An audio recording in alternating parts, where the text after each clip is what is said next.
Good evening and welcome to the News Hour. The entire country is celebrating this evening, as news was given out by the Indian Army in a press briefing this morning that India had carried out surgical strikes across the line of control in Pakistan-occupied Kashmir. In the course of the News Hour tonight, I'll give you full details of the operations, what has happened after that, and the high level of preparedness across the entire country.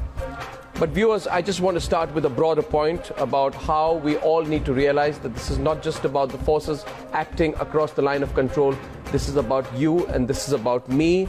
I want to reiterate the point that the Director General Military Operations made today, that there was information that had our brave soldiers not gone in and had our brave soldiers not destroyed these 8 terror launch pads, there were at least hundreds of terrorists on the other side who would have come across before the snow set in and blocked the infiltration route, and they were planning attacks across India in big Indian cities with terrorist attacks that could have affected you, your loved ones, or me, or anyone out here with terror attacks. And hence, what these forces did was protect us in a very direct way.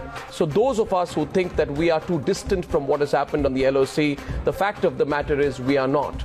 Those who think that we owe nothing to the Indian Army and they are doing their job, they better realize that they owe it. They owe it big time to the Indian Army, who have once again kept us safe. And a lot of us forget that we sleep peacefully at night because they don't. We need to understand that. We need to respect the Indian Army. We need to give them the space, the respect, and the powers.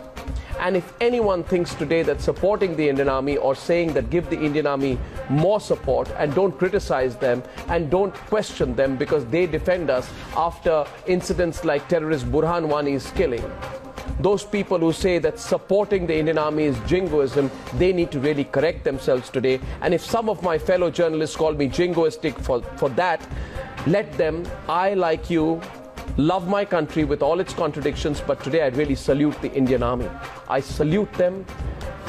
And today we can only say thank you to each and every one of those forces who went across, killed the terrorists, and came back and showed such clinical precision and professionalism that few forces anywhere in the world would be able to match. So proud of them today, and therefore a big salute to them right on top of the News Hour this evening. Debating tonight on the News Hour this evening. And debating tonight on the News Hour this evening, Pakistan in a complete bind. It doesn't know what to do, whether to accept, whether not to. It's in a mess inside. We've carried out surgical strikes. The poor Pakistani establishment isn't even able to accept that they've been hit so badly. That's at 10 p.m. tonight, also following up on this big edition of the News Hour this evening. On this special edition tonight, no more kid gloves. Yes, absolutely none. The gloves are off vis-a-vis the Pakistanis, and that's the way it's going to stay till they learn to behave. That's coming up at 10 p.m. And here are the headlines.